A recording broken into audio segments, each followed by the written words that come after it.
Agurketid, agurketid. Hvad fanden er agurketid? Karen og Hans sidder og konverserer. Nå, det er da virkelig blevet agurketid, hva'? Ja, jeg synes nu alligevel, at prisen er steget lidt. Der hviler en vis tørke over Danmark i øjeblikket. Ja, jeg synes nu også, at de fleste kommer udenlands fra over sommeren. Tja, ja.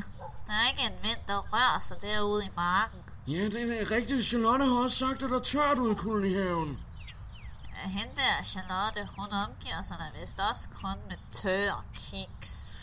Nu du siger det, så bryder jeg mig nu helst om vores egne. Dem fra Spanien er så slatne og mørke, og snart så indtager det sgu hele landet, siger jeg da. Nej, Hans. Nu går du da helt for vidt. Du plejer da at være ganske begejstret for Spanien. For ikke at tale om de spanske kvinder og deres cha-cha-cha. Kvinder? Hvad har agurker, kvinder og cha-cha-cha nu at gøre med hinanden? Du har da vist skåret hele det kurk.